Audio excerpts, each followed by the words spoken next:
1 out of 3 will live for 100 years for sure. The question is that how they're going to live their life, how that lifespan is going to be. That's a question. Do you want to get contracted with one of the lifestyle diseases at the age of 45 and still you prolong your death till 90 with low productivity, low energy levels, low level of cognition? Or do you want to go full swing till 80, 85 or 82 and then maybe for 1 year you are sick and then you die? Which is that one? Which one we should prefer? India as a country, we have been following the personalized health, but somewhere we got lost. We started getting into this Western thing of paleo diet, keto diet, vegan diet. By thinking about a disease, it happens to you. It happens. So be it. Tadastu. So my parents are in their late 50s, and one of the biggest worries that they have, which they often tell us, is we don't want to catch any chronic illness and be burden on you or your sister. And I'm sure that's the worry of a lot of parents right now. If you're somebody who want to live longer and healthy, where you do not have any chronic illness or wanna go to your deathbed as young and as healthy as you are today, then this episode is for you. In this episode of the Inspiring Talk podcast, I have conversation with Dr. Sajeev Nair. Sajeev is one of the leading biohackers of the country. He is somebody who has gone really deep into our health and bring some cutting edge science and wisdom on living longer and living healthy. In this episode, you will hear us talk about how can you really stay healthy for a longer period of time. You will hear some of the hidden insights on biohacking. Now, how can you really hack your biology to stay longer, to stay fit and take care of your health? And Sajeev also shares some of the deep insights on how you can actually do your genetic analysis to know the disease that you are at a risk at so that you can mitigate them even before those diseases actually catch you. And this is one of the most fascinating conversations that I have had on the Inspiring Talk podcast when it comes to health. And this year, health is the number one priority for me. And I'm so excited to be exploring conversations with experts like Sajeev and bring that to you as well. Don't forget to share this conversation with someone that you love and care for because you want them to live longer as well. Let's get started.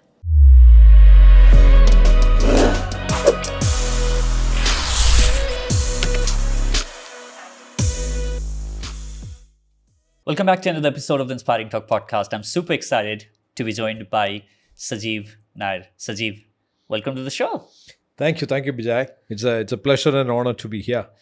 It's my pleasure as well, Sajeev. I've been wanting to do an episode around biohacking for a really long time, and I don't think there could have been a better person than you to be talking on this, on this topic, because you've been doing a lot of work on that space. So I want to start off by asking a very simple question. What is biohacking for somebody who maybe have heard about that term but not necessarily know what biohacking is? Yeah. Biohacking, I think it tells, the word itself is very clear that it's hacking your own biology. So the moment you say hack, the word hack has got some kind of a negative connotation. That's the only problem. But otherwise, it is taking charge. When you are actually talking about hacking, means you are taking charge. Maybe officially, unofficially, whichever way you are taking charge. That's what hack all about. So biohacking is hacking your own biology. When I say, I always expand that to one more level, that is hacking your own physiology and also psychology, because both plays important role, equal role in terms of health. So the next question comes along with that is, why should someone biohack? Yeah. It's mainly to, depending on what kind of objective or health objective you have. For a person like me, I think I started, taking this route in 2016, 17, when I was realizing that I'm nearing my 50s and I need to maintain higher energy levels and better performance post 50s. So that is the time I started thinking about, I started learning about longevity and different aspects, because I've been in the wellness industry for the last 2 decades. So my objective was maintaining higher levels of performance in all areas of my life. In my post 50s was my objective. For somebody else, it could be enhancing the cognitive capacity. For somebody else, it may be enhancing their gut health. For somebody else, it could be to enhance the energy levels. It could be anything. So, but the point is, right now, we are living in a world where we have enough science, enough tools, and enough methodologies available which can empower you to hack your own biology. And one of the things that a lot of people are looking at when it comes to biohacking is increasing their lifespan, right? So it's associated with also longevity as a Yeah, that's right, Bijay. I think I always slightly differ on this because lifespan is a word which is widely used. But lifespan wise, I think we are okay because if you look at it, our average life expectancy is increasing. If you look at India, right now we are running at a life expectancy of 69.9. And it is expected that by 2025 we'll be having a life expectancy of 75. That means 1 out of 3 will live for 100 years for sure. The question is that how they're going to live their life, how that lifespan is going to be. That's a question. Now, most of the people are under some medication by the age of 40, 45, 50. Either could be because of hypertension, could be because of diabetes, or maybe insulin resistance, some gut-related issue. Autoimmune is very common now. Some cognitive-related brain fog. So by 40, 45, majority of the people are under some medication, and some of them have already gone through an angioplasty, but still they're living because medical science has advanced to the level that they can extend your life or maybe extend your death. Okay, so the question is that are you living long or are you dying long? So I've always seen that the medical science has helped us to die long because at the age of 40, 45, even if, see, my father had his first heart attack at the age of 48. That point of time, I believe angioplasty was not there. Had that science been there, I'm sure that he would have lived longer. He lived, of course, another 12, 13 years. But now these kind of sciences have actually helped us to enhance or elongate or prolong our death. delay the death. Delay the death. So that's not that's not the kind of life people are looking for. What happens is that in this kind of scenarios, people at the age of 60, 70, they become very, very low productive. They become a burden to the family and society and to the country. And this is what's happening right now in most of the Southeast Asian markets, if you look at it. Because the average life expectancy has gone above 87, and government has to take care of their health because there you have the health is being completely taken care by the government. Luckily in India, the government may not have to take the burden. But the point is, I would rather say that if you're living a life, the kind of life you should be living, where even at the age of 90, you should have the same energy as you were having in your 30s and 40s. That's what I call it as health span. So instead of lifespan, let's think about health span. How can I expand? How can I increase the health span? Whereby I can live longer, Die shorter. Live longer, staying young, staying productive, contributing to the best to the society. That's exactly one should be desiring. So when you should die shorter, that means you don't live too long with your disease or bedridden or something. The choice is simple. Do you want to get contracted with one of the lifestyle diseases at the age of 45 and still you prolong your death till 90 with low productivity, low energy levels, low level of cognition? Or do you want to go full swing till 80, 85 or 82, and then maybe for 1 year you are sick and then you die?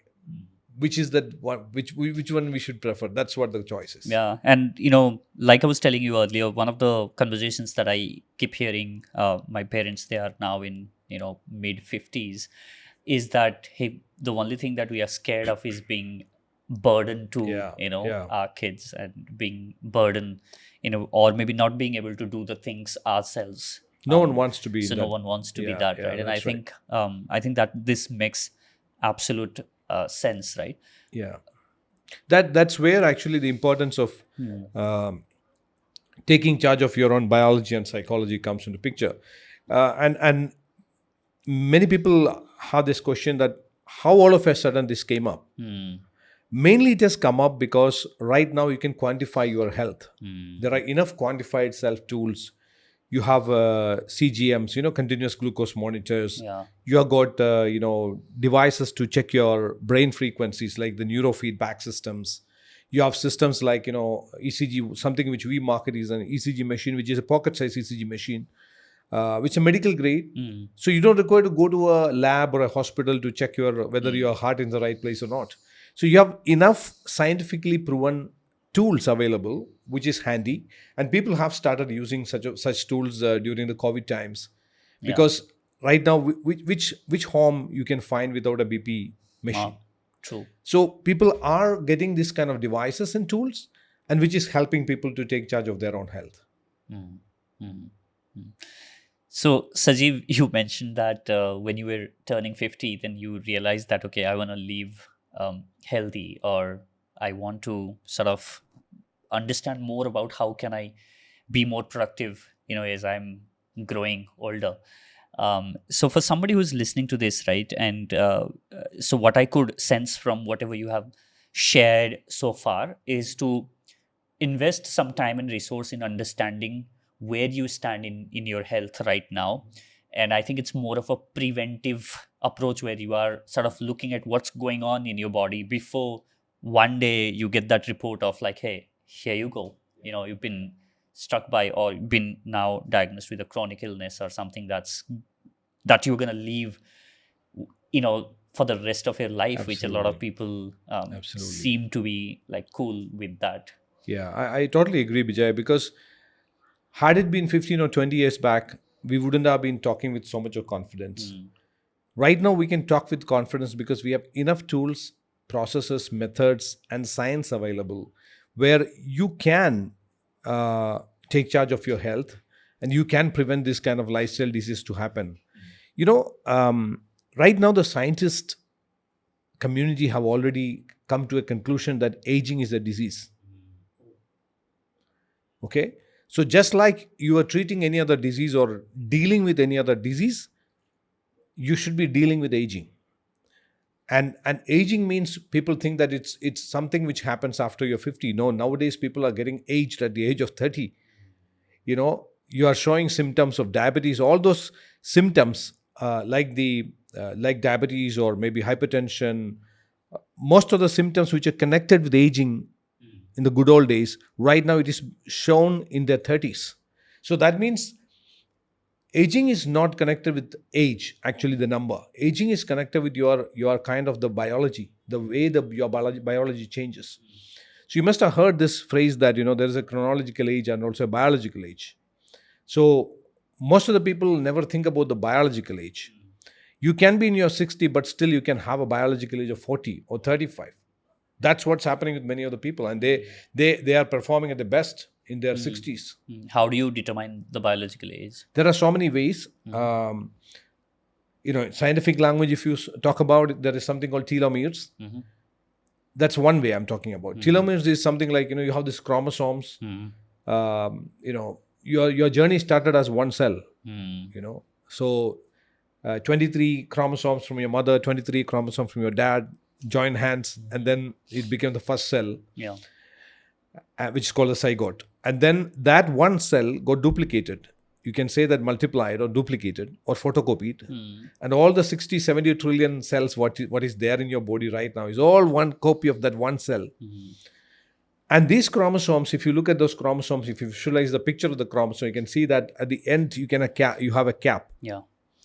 This cap is something which holds the chromosomes in tight because the cells are continuously dividing. Generally, it is being said that a cell divides about 50 times, forming new cells. Because if you look at your retina, every day, your entire cells are changed, new cells are coming. Your skin has been changing every 7 days. Intestinal flora is changing every day. So that way, if you look at it, you are even including your, entire bonds. In 7 to 8 years' time, your bond cells, the cells in the bonds also change. So that means anyone who is sitting or standing near you, just like what you say is that which model is this? So if you ask anybody, what model you are, nobody can be right now. We are in 2023. So all the people whom we are seeing, even at whatever age they are in, they're all maybe 2015 model. Yeah. So what I'm talking about is These chromosomes, when cells divide and new cells are formed, the chromosomes carry the DNA, which is the actual the core information about you, how your nose should be, how your hair should be, how your skin should be. Everything is in your DNA and the genes. So when the cells divide, it's a big process, even though it's happening in trillions of cells are dividing every second. So something has to hold this DNA tight, otherwise it may get damaged. So that's where these caps are being fixed. These caps are called telomeres. Okay. Now, every time the cell divides, the telomere shortens. And when it reaches a level where the telomeres understand that I cannot hold it anymore, it sends a signal saying that I cannot hold it anymore. That's the time the cell division stops, which is called senescence or cell death. So now the telomere shortening can be faster in some people. Okay. If you can slow down the telomere shortening, you are slowing down the aging.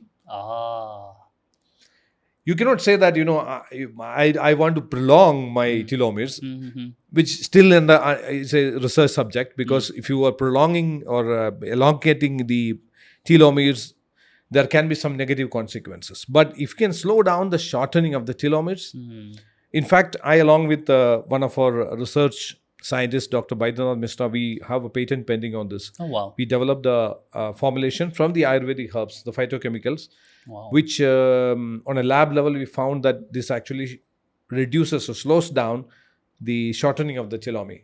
Interesting. Yeah. So, answering to your question that how can I measure the biological age?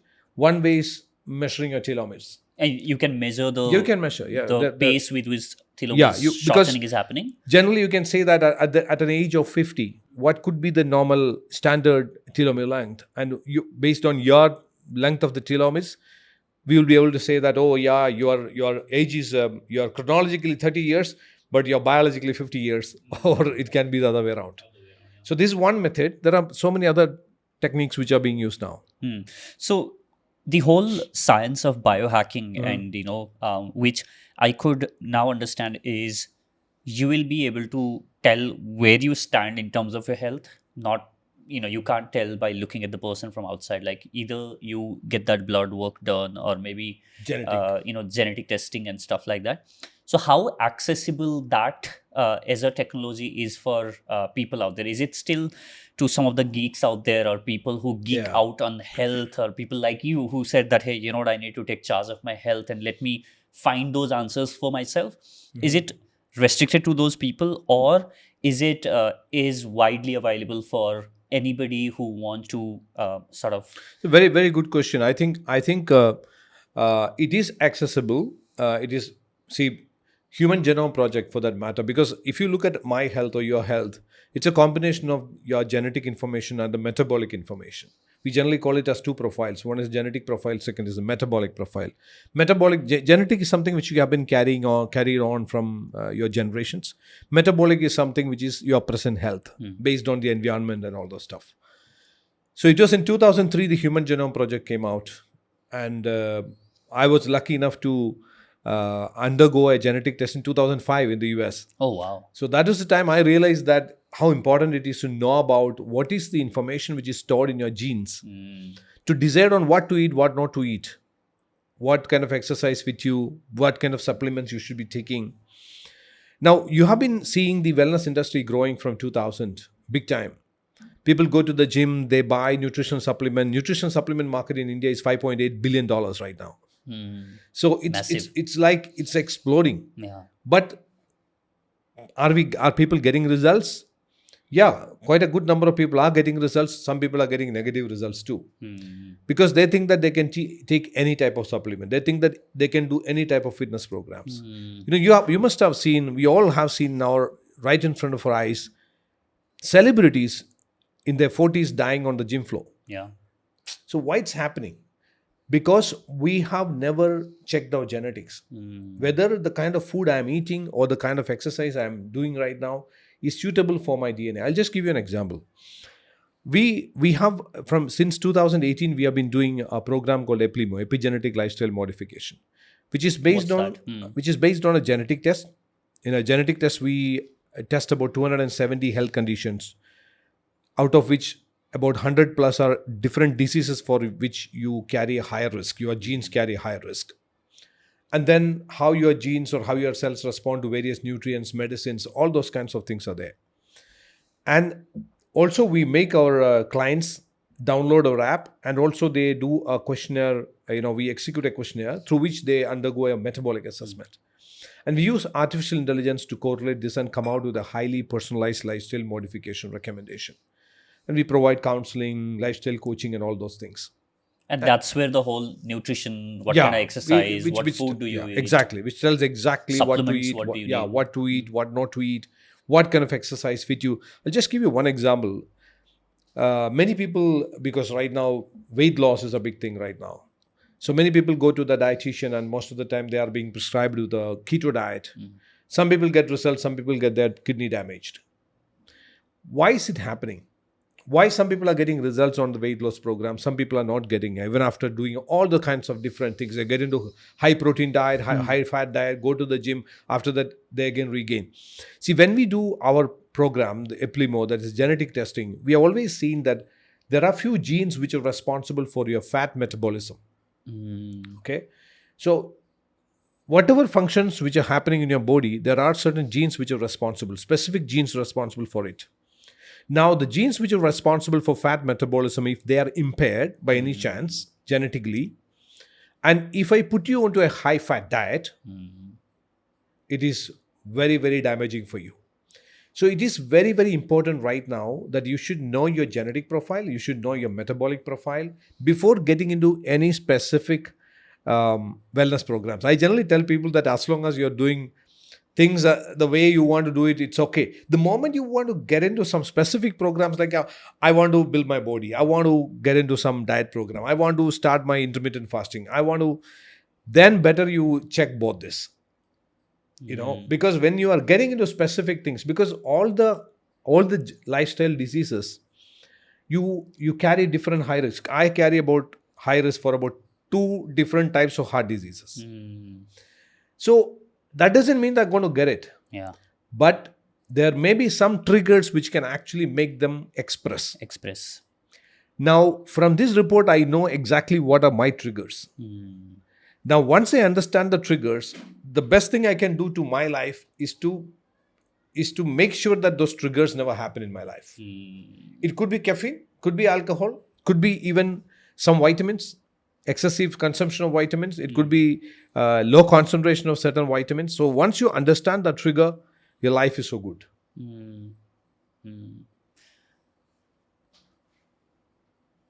So our genetics is very different from each other. Yeah. And so what needs to go in, whether in terms of food or the exercise that we are going to be on, it's going to differ for different people. So the blanket statement like take this supplement and you will be sorted doesn't work. Never. Right? And we need to understand that.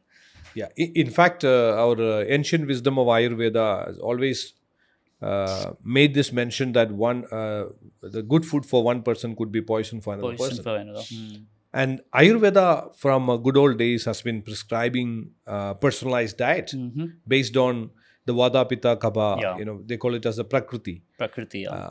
So, and the permutation combination of these Vata, Pitta, Kapha natures. So, India as a country, we have been following the personalized health, but somewhere we got lost. We started getting into this Western thing of paleo diet, keto diet, vegan diet.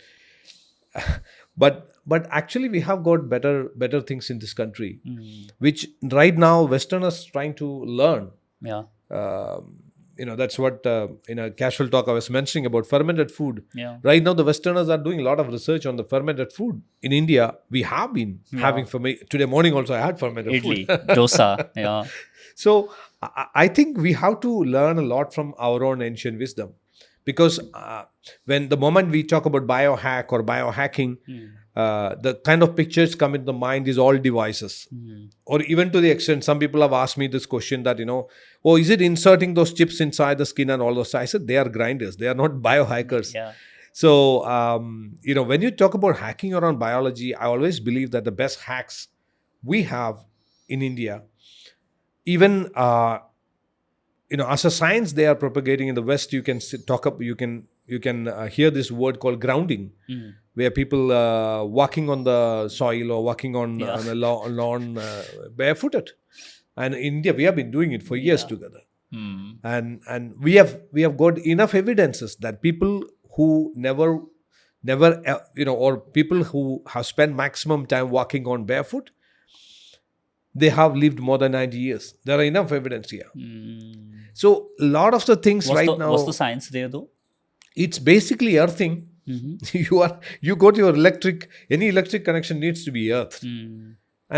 And human being, we are a bunch of electrical circuits which are going on. Now brain, there are 100 billion neurons, and each one of these neurons are firing. We call it as the neurons which fire together, wire together. And these firings are all in electrical impulses. That's why you put an EEG, electroencephalography machine, EEG machine or neurofeedback machine. You can see those firings, the electrical impulses. And now, if you consider yourself as an equipment, you should be earthed. So I've been asking this question to many people. What was the last time your body, any part of your body, touched real ground, earth? Grass. Say, oh, yeah. But at home, I don't wear any footwear. That's fine, but you are in an apartment. Cemented. It's cemented. So I think it makes a lot of difference. We have seen that happening with patients, even with autoimmune diseases. When they started walking barefooted on lawn, on the beach, they started getting results. Even many of the neuro disorders, you can see that they get some level of healing by doing that. Wow. It's a simple thing. Yeah. What I'm talking about is these are biohacks only. In a way, you're hacking your own biology. No doctor is going to tell you because, see, doctors are busy treating diseases. We cannot blame them. A country like India especially, they don't have time for giving all these kinds of minor things. You have to take charge of your own health. There is no other way. And you cannot blame I heard because I'm part of, I founded a clinic in 2003 and I'm still part of the clinic. So I've always seen some people blaming doctors. I feel it's not right, because especially doctors in India has to be respected, because how many patients they consult a day. So basic things like what to eat, what not to eat, how to maintain hygiene, these kind of things we need to learn and we need to practice. So you mentioned about one genetic profile, and the other thing that you mentioned was metabolic profile, right? So you shared about how genetic between individual is different and how that impacts how we sort of, what are the things that we can do for our individual genetic profile. Yeah. Now, let's talk about the metabolic profile, what that is and how that impacts our overall. Metabolism is a very simple man's language. Metabolism is how your body, your entire system, utilizes the food you eat, the water you drink, or any of the coffee or you drink, and the air you breathe in, how your body is utilizing that to create the best you. Because it is not enough that you have taken your lunch, but whether your body has really utilized it, in which your entire system has to work, including the gut, where you have got almost close to about 100 trillion microbiomes.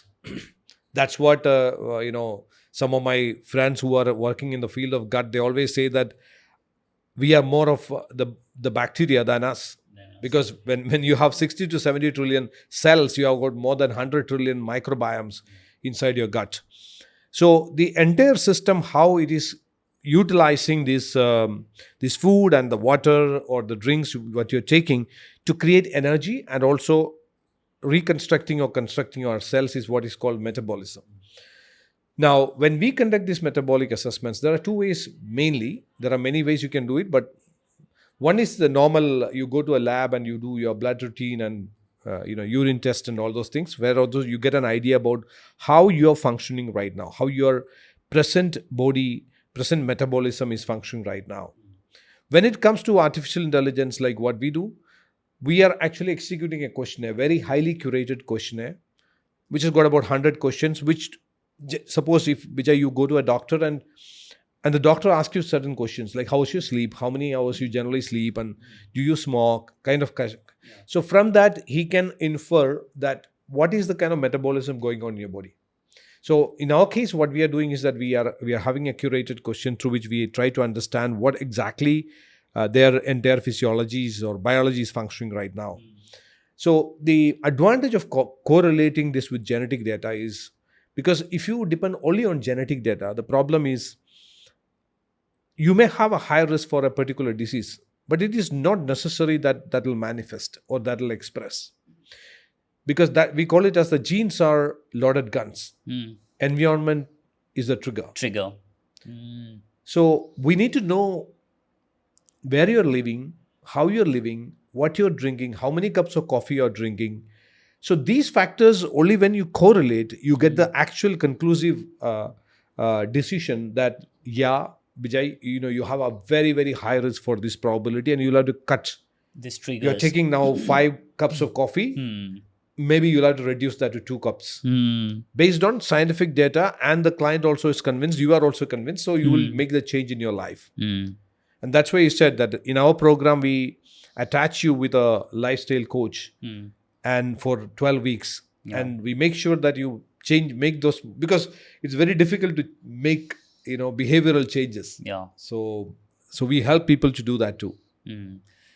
Awesome. So you mentioned about like when you do that genetic profiling and you realize that there's some impaired genes that you have, do you think like our genes can be repaired with diet or maybe some way or the form? What are some of the ways that you can see? Gene editing and genetic reengineering is a subject which is right now under research. There is in some part of the world, there are some level of gene editing is happening officially, unofficially, but as such, we would say ethically, gene editing is not being done. So that means if there is a impaired gene, it'll remain there. Okay. The only thing on which what you can work on is the epigenetics. Epigenetics means outside the gene. That is the environment. So generally three triggers are there. One is the nutri-epigenetics, second is the physio-epigenetics, third is the psycho-epigenetics. So how your nutrition affects your genes, gene expressions.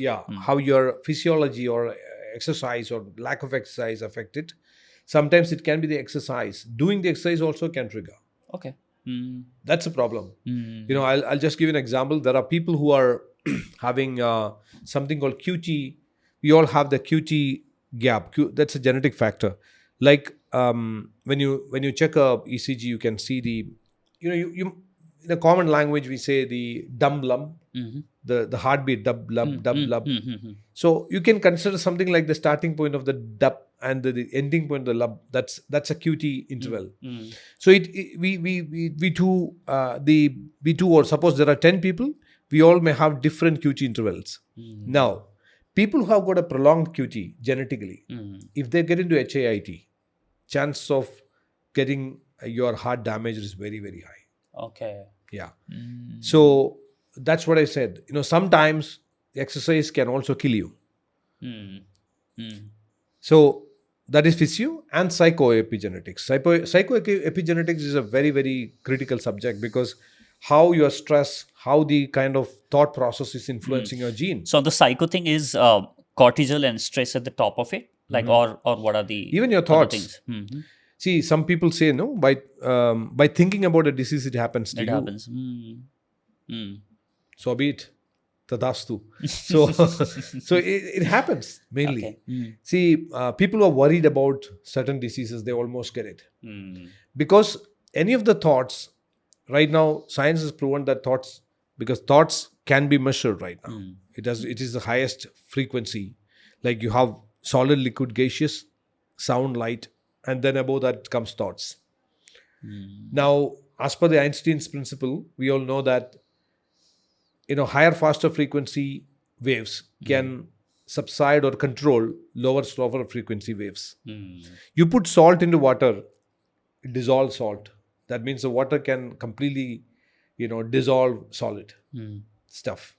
So, you go one step ahead. That is the gaseous stage can actually influence or completely You heat it, it becomes vapors. Now, sound waves can actually, using sound waves, you can implode a building. Okay, so light is much above that, and thoughts are much above that. So thoughts can subside, or even control, or nullify most of the other energy forms, as per science. Now, your thoughts have got that power. So when you think about anything, especially about your body, because that's very much close to you, chances of that having, yes, stress is another factor, but thoughts also has got an important factor. Stress, because stress creates an entire physiological disaster in your body, because it starts from your brain, like, the entire physiological process. If you check, I've done some videos also on that. I think it's also proven with things like placebo effect and stuff like that, right? So that's nothing but That's your again the thoughts. thoughts. Yeah, that's again the thoughts. And stress has got a great direct influence on the gene expressions, because stress is one factor. If you look at it, it starts like a thought. But if you ask a neuroscientist what is stress, he will say it is fear. Because when you are under stress, it is the same fear center which is getting activated. Okay. So the problem is, the moment it is getting activated, your pituitary gland is activated. Your adrenal glands are getting activated. So we call it as the adrenal rush. So the moment the adrenal glands are activated, you have got the adrenaline pumping in. That's why when you look at it, when you are under stress or when you are in fear, you get something coming from here. Yeah, from Most of the time we think that why it's not happening in the brain. It should be happening here, because I'm scared of this situation, and things are happening from here, because belly, right? Yeah, because your adrenal glands are sitting on top of the kidneys. From there it's pumping the adrenaline, the cortisol, which is a stress hormone, and the entire thing will change the entire biochemistry of your body, which makes your genes to express, the unnecessary genes to express very easily. Not the control stress. Control stress are good for your body. I'm talking about chronic stress. Okay. Control stress is something like you went to the gym and you are working out. That is also stress. If you deep inhale and exhale and hold your breath, or hold your position while you exhale for a while, that is also controlled stress. You get into a cryotherapy chamber, which is maybe at minus 100 degrees, and you are under controlled stress. That's good for your body, because your survival genes will get activated and will actually enhance your longevity. But chronic stress, which is you carrying on for years, like hatred, jealousy, your all those kinds of things are actually making bad gene expressions or helping bad genes to express. Great. I think those are some really interesting insights, and I'm getting a lot of sort of insights, and I've never really looked at the way that you're explaining it, right? So for somebody who's listening to this podcast, now we understand, this is how I should really be thinking about my health. What is being shared as good not necessarily can be good for me. I need to understand my body first. I need to understand my metabolic state. I need to understand my genetic state first, right? And what you're sharing is the cutting edge right now, right? That's where the world is, and where the research and a lot of conversations are happening there, right? Yeah. So now, what are some of the biohacks which, from the Indian perspective, or generally that you use or you recommend that people can start from the like at a very base level, or something that you want to share with people on hey, here are some of the biohacks that you can try and then see how it goes for you, so that maybe you can experience it yourself in your body. Yeah, it's very personalized, but still there are a few things which I've written a book called The Making of a Superhuman, which is in which I have given about 220 biohacks which people can practice. Now, I think sleep is one of the best biohacks because sleep is a process, but I'm saying that you can actually apply some hacks to the sleep. Because sleep is when your entire system, entire metabolic system getting repaired or other re-engineered, getting ready for the next day. That's why I always tell in all my sessions that your tomorrow starts tonight. Just imagine we both are sitting, and I think we both are at a high frequency now, and we are having energy Yeah, because we had a good sleep last night. that's correct. So if you have a goofed up sleep, the next day is spoiled. So that means your tomorrow starts on the previous evening. This is one simple realization can help a lot for people, because suppose tomorrow you have got, because people are all looking for becoming successful in life, achieving great things in life. And they also know that there is luck also plays an important factor. Coincidences, people start believing in coincidences. Like, anyone who has become successful in life, they always believe that, they always say that that's a coincidence. I met this fellow and I don't know from where that fellow came in my life, and then, it's coincidence. Yeah. So that means your multi-million dollar or multi-billion dollar contract or an incident which can lead you to a multi-billion dollar contract can happen tomorrow. So, and your tomorrow's entire energy level depends on Today's sleep. Yeah, today's sleep or tonight's sleep, or how you are going to, work towards the sleep. There is, I think some people are even started saying that, live the day for a good sleep, because that will give you the next day. Now, I think most of the people don't know how to sleep. That's what my understanding is. Okay. I'm not a sleep specialist, but I'm talking from a common man's perspective. Number one, when do you sleep? Some people say you have to sleep early, you have to sleep and wake up early.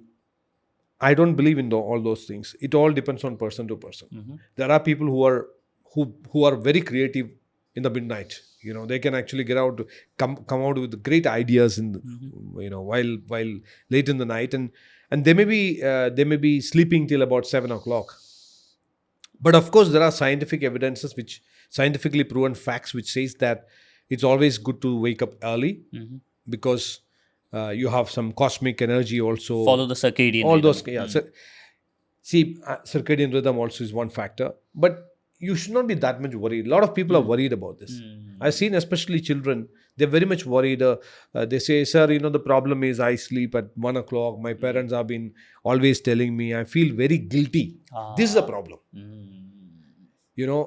Now, the things what you can take care is that avoid drinking or eating anything for a 2-hour window before your sleep. You can drink water, you can drink maybe green tea. I'm talking about anything like carbohydrate, protein, fat.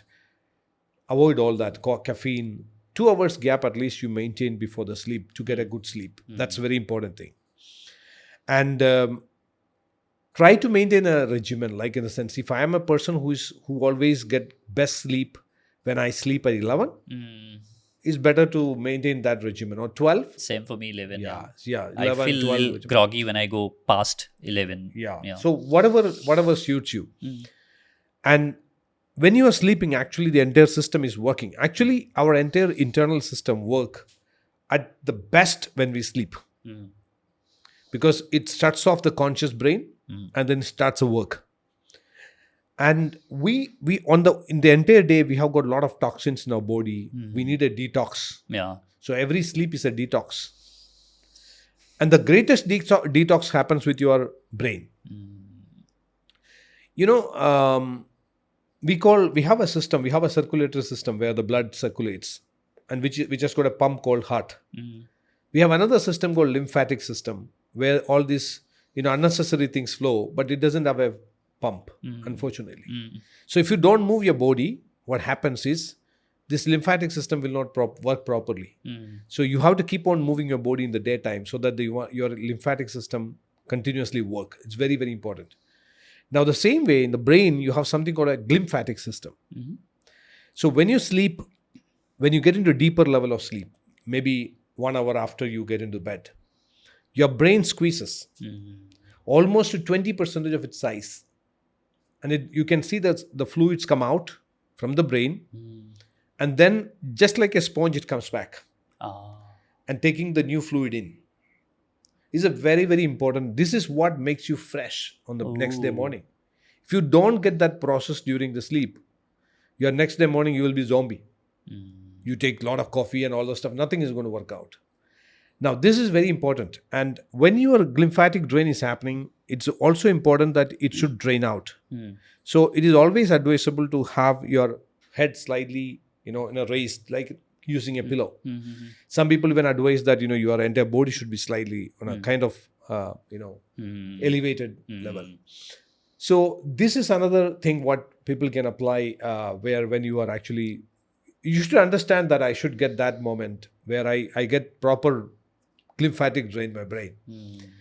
How do we make sure that we get all these things? One is that cutting off from the blue light at least half an hour prior to sleep. Blue light, what is the problem with blue light? A lot of people talk against blue light, but at the same time, not many people know what's the problem. See, blue light means a white light. Blue light always makes your retina very much active. Yeah. Do you know in our body, every cell contains about 1,000 to 2,000 mitochondria. Mitochondria are the power generators. Power generator, yeah. In your retina, heart, and brain, you've got 10,000 to 20,000 mitochondria per cell. Ooh. Because these are three areas which are always working, continuously working. It needs a lot of energy. You are registering so much of visual right now. Your retina needs a lot of energy to register that. So suppose if you are looking at the blue light, just before going sleep, your 10,000 to 20,000 mitochondria inside each of your cell in your retina is active for the next 1 to 2 hours.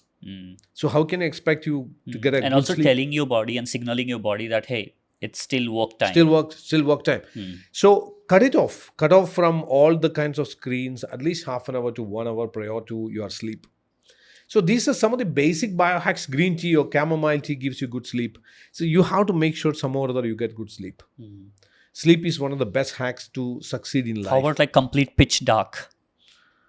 Depends, but blue light is a dangerous thing. Many people I have seen that in their bedroom they use blue light. Blue light also activates your retina and mitochondria. It's always better to have an orangish, yellowish if you want a bed light. Pitch dark is the best thing. Yeah. The best thing is a pitch dark. No, that's for the sleep, right? So what I have realized was like I can't resist any white light after 8 p.m., 9 p.m. Like my home turns complete yellow. That's something that I have done for the past couple of years.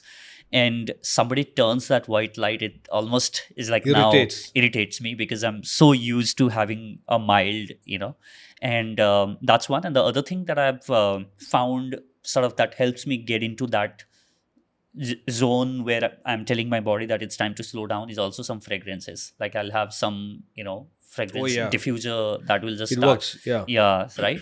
The third thing which I introduced a couple of months back was using eye mask because my room, because of it faces bang on the street. So because of the street light, my room is not completely dark. So I experimented by using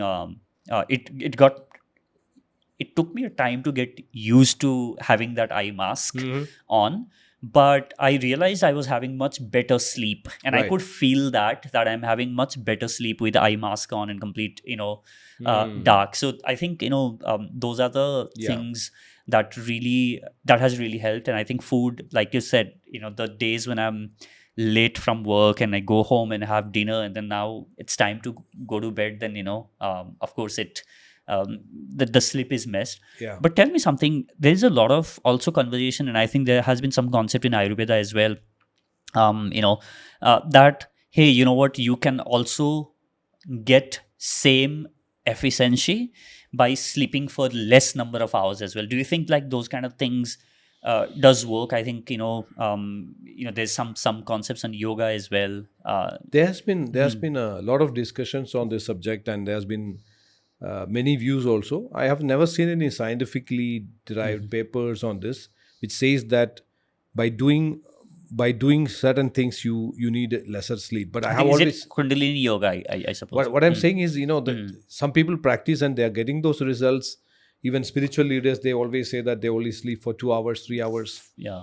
But that should not be an excuse. If you're a spiritual leader at that level and all, maybe it could be right, but you have to, as long as depending on what kind of work you do, a person like you who is into content, I think the organ which is working the most for you is the brain. Yeah. All the time. So and also I think a lot of, sorry, but a lot of, these spiritual leaders who are sort of putting that out, the amount of time that they are also investing in slowing down their brain with Yeah, exactly. meditation That's what and I was the telling. breath Yeah, work and that's stuff like that, right? exactly that's what I was mentioning. See, your brain is functioning at maybe a beta level or a gamma level all the time, high frequency. Yeah. But for a spiritual leader who is always kind of a relaxed mood and they know about their breath, they Yeah. know how slowly they need to take the breath and all those stuff. For them, maybe those 2 hours is for all the scientific processes of sleep. The rest, anyway, they are relaxed. For us also, it takes only 2 hours for the repairs to happen, but the rest is for the relaxation. So that may be the reason. So this kind of things cannot be standardized. I would rather say that if someone is saying that I'm always feel good only after sleeping for 7 hours, I always recommend that you go for that 7 hour sleep. Okay, so that's the way I would look at it. And Bijay, I think what has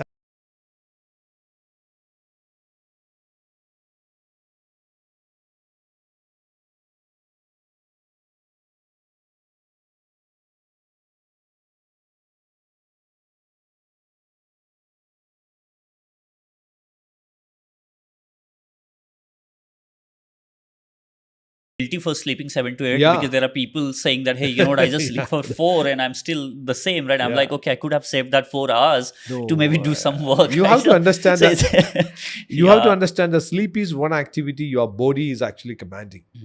It's your body. And when your body feels that you need more, you need it. yeah, but it's like what I said earlier, it's not become an excuse. Saying that somebody who sleeps for 7 hours or 8 hours, no, my body needs it, so I am just sleeping. Yeah. So it's not be an excuse. So Sajeev, we spoke about the factors that contribute to longevity and stuff like that, right? So we looked at some of the stuff around your genetic expression to your metabolic functioning and so on and so forth.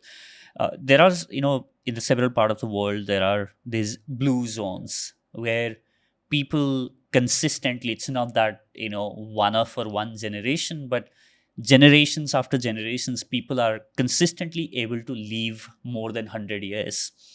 What are the few things that we can learn from those blue zones, and what is it that they are doing right that maybe we all can learn and implement where we are right now? There are many factors, but some of the factors which I found very much applicable is, or rather something which you can learn is, or something which we may not be able to duplicate also, some of the things, the kind of slowness they have. Most of these countries, if you look at it, they're very slow. Their overall life, the kind of things what they do on a day, we may be doing 10 times more things in a day. Especially Indians, Yeah. You get into the road and you are having a fight altogether. Yeah. So that's something which we cannot duplicate. There may be some good things which we can duplicate is the kind of relaxation techniques what they apply, which they are using it now normally, but we can actually apply that, like in the sense that the breath works, which we call it as yoga, but they have been practicing that as a breath work. Their diet pattern is completely different. They don't take carbs. If you look at it, carbs are very, very less in their consumption. Even if they take carbs, it's complex carbs, like the vegetables and where you get complex carbs. They don't have grains? Very less of grains. They are more of green and meat. Okay. So, and another thing is resveratrol. In all these places, if you look at the blue zone, I think Okinawa and Sardinia is one place on which 118 is the average life expectancy now. So they consume red wine. Yeah, every day. They consume red wine. It doesn't mean that they drink a lot of red wine. They take moderate quantities of red wine. And high quality red wine contains something called resveratrol. Resveratrol is proven. There are hundreds of papers which prove that resveratrol enhances longevity. So resveratrol is actually being extracted from grapes. Okay. But here a lot of supplements are available in resveratrol. Unfortunately, I can tell you that they may not give you that That result because you need to extract the resveratrol from the grape skin. Here, most of it's coming from the entire grape. They dry the grape and extract it. Because if you are only taking from the grape skin, it's very, very expensive. High quality resveratrol can do magic.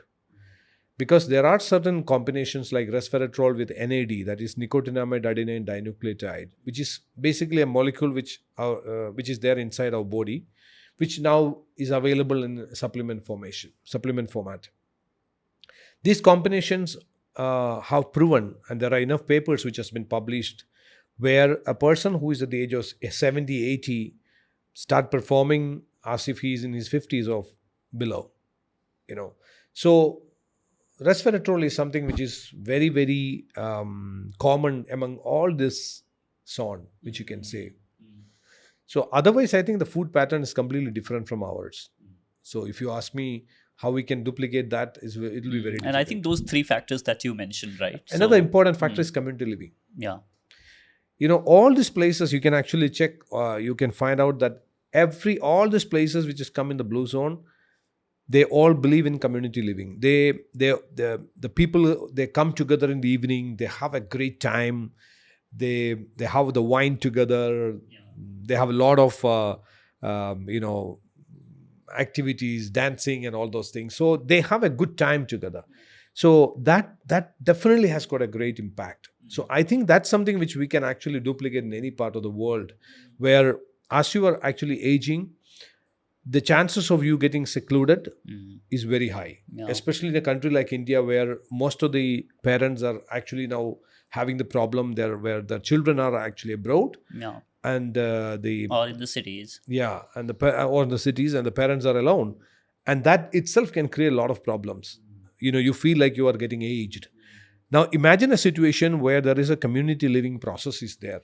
A system is there where all these people come together in the evening, having great time, sharing jokes, and so that can really enhance overall longevity. Awesome. This has been such a great conversation. There's so much that I want to explore with you, but in interest of time, because you've got a flight to catch, so I think I'm just gonna wrap this. There's so much to learn, on this topic, and there has been so many takeaways for me. Even though I have, started going down the rabbit hole and try and find as much information as I can about, about things. But this has been another great eye-opening session. And for anybody who's listening to this, I'm sure there are a few things that are very clear, that your body is unique. Yeah. The blanket advice doesn't work for you. If you are looking at getting into any kind of specialized program, first know your body, get those tests done. Absolutely. By the way, are they very expensive? How does that pan out? It depends. If it is just a test, it will not cost more than 20,000. But if it is going to be a complete package, like the coaching and everything, it will come to maybe still lesser than 50,000 rupees. But that's once in your lifetime. But then once you have done your genetic profile, then you know where you stand. Exactly. So it's like an operating manual for the rest of your life. Yeah. You've gotten your source code of your body, if I may, right? So now you have a source code for your body, then you can act accordingly. But yeah, this has been such a great conversation, Sajeev. Is there anything that you'd like to, and of course, I'll link your book in the description of this episode for anybody who want to read that and find all those biohacks that you mentioned, 220 of them. Also, I'll link your videos that you put out and your website for anybody who want to now go deeper into this and understand what you do and the kind of work that you are doing. And I think this is just the beginning in this podcast itself. I just wanted to start having this conversation, and we've been doing a lot of conversation around health, and this is one of such episodes. We have introduced to a lot of different concepts, and I'm sure there's going to be more. And I would love to sit for another session with you next time you're in Delhi. It'll be my pleasure too. Just want to add that we are actually hosting the first ever Biohack Summit, the World Biohack Summit. It's the first time in the Asia and in the MENA region in Dubai, May 30, 31st. Yeah. So this is where we are expecting to have more than 30 experts from around the world coming in, and also we're going to have close to about 1,000 participants. We will be talking about, and all these people will be sharing their knowledge about the latest trends in biohacking, how you can actually work on your own aspects of performance, longevity, gut health, cognitive health, how you can make your brain sharper and all those kinds of stuff. And interestingly, we are going to have this World Biohack Summit streamed in the metaverse also. So we will be having a live streaming also. Maybe that we can give the link below. Yeah, I'll put that in the description of the episode. Please do share about that. That sounds really interesting. So is there any last message that you want to share with somebody who's listening to this conversation? Oh, yeah. A good question, or good statement. I would rather say that from my own life, I wanted to share with the entire world that optimal health is possible. Because we are living in a world where we are being constantly bombarded with messages like, diseases are kind of going to happen anyway. You have to reserve some funds for, hospitals, treatments. These are if somebody is becoming diabetic now, it's becoming common. Like, oh, yeah, that's okay. It's not okay. You have an option to live a healthy life. Optimal health is possible. This is exactly what I want to communicate to the world. Optimal health is possible. Take charge of your health. On that note, thank you so much for being on the show. It was such a great and enlightening conversation. Thank you, Bijay. Thank you. And I always watch your podcast, and it is actually helping a lot of people to create some positive transformations in their lives. And I wish you all the very best, and may God bless you to deliver more to the society. Thank you. Thank you.